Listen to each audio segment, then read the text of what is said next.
नमस्कार दोस्तों, हमारे चैनल पर कमेंट आ रहा था कि इन्फोसिस के बारे में आप वीडियो बनाइए। तो आज हम आप लोगों की बात को यहाँ पर पूरा करने जा रहे हैं। जैसा कि आप लोग अपनी स्क्रीन पर देख पा रहे हैं कि इन्फोसिस जो कि कल के दिन में लगभग 9-10 रुपये ऊपर गया था, बढ़ोतरी देखी गई थी।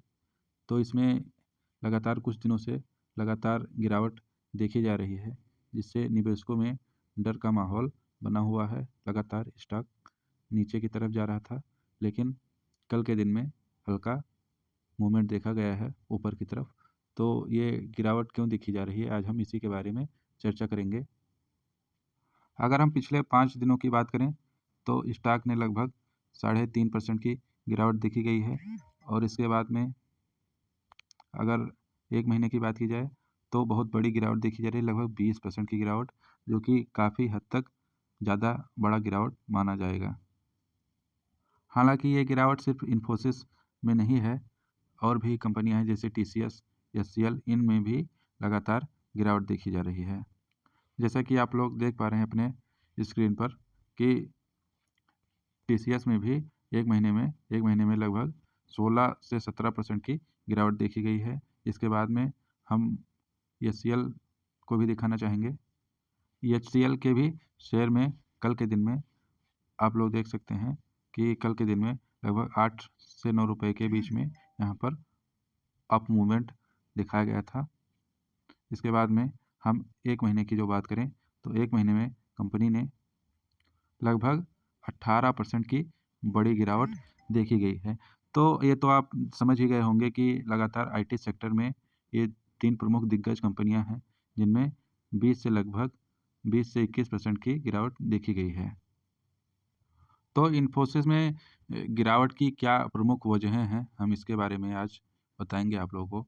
तो इसमें सबसे पहला पॉइंट ये हो सकता है कि अमेरिका और यूरोप में मंदी की आहट के कारण कंपनी में आईटी पर खर्च कम कर दिया है, जिसके कारण इन्फोसिस का बड़ा रेवेन्यू विदेशी से आता है, इसलिए उन पर सीधा असर पड़ा है। पहला पॉइंट ये हो गया। इसके बाद में दूसरा पॉइंट ये है कि जब कंपनी खुद कहती है कि कंपनी में साढ़े 10 साल उनकी ग्रोथ कम हो रही है, जिससे निवेशकों में डर का माहौल बनता है। तो इन्फोसिस ने अभी कुछ दिनों पहले अपना बयान जारी किया था, जिसमें बताया था कि कंपनी लगातार कम रेवेन्यू कर रही है, जिसके कारण निवेशकों में डर का माहौल बन गया था।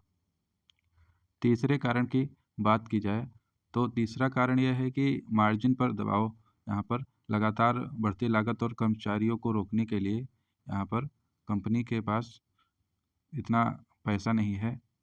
हालाँकि कंपनी बहुत बड़ी है, लेकिन कंपनी लगातार घाटे में ना जाए, इसलिए कंपनी यहाँ पर कर्मचारी कम करती जा रही है, जिससे निवेशकों में एक ये भी डर का माहौल है कि कर्मचारी लगातार कम करती जा रही कंपनी, क्या कंपनी आने वाले दिनों में बहुत ज़्यादा घाटे में तो नहीं चली जाएगी? इससे भी निवेशक यहाँ पर डरे हुए हैं। तो अब आने वाले दिनों में आप लोगों को क्या करना चाहिए, इसके बारे में हम आपको बताएँगे। तो सबसे पहला काम आप कर सकते हैं कि आप अपने यहाँ पर शेयर को होल्ड करिए। आप 1 से 3 साल के लिए निवेश करिए और कंपनी का मजबूत फंडामेंटल और डिविडेंड यील्ड को देखते हुए आप बने रह सकते हैं। इसके बाद में आप औसत भी कर सकते हैं। आप एवरेज कर लीजिए, क्योंकि कम से कम 1 महीने में कंपनी 20% गिर चुकी है, तो आप लोग के लिए एक अच्छा मौका है कंपनी को सस्ते में खरीदने का। इसके बाद में आप स्टॉप लॉस भी लगाकर चल सकते हैं। आप 1850 या 1900 के स्तर पर नज़र रखनी चाहिए। इसके नीचे आने से आप बाहर निकलना बेहतर हो सकता है।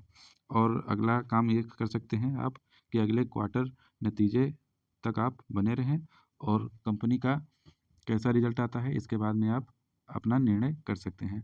हालाँकि आप अपने फाइनेंशियल एडवाइज़र से सलाह ले सकते हैं। और आपको ये वीडियो कैसा लगा, आप लोग कमेंट में ज़रूर बताइएगा। धन्यवाद।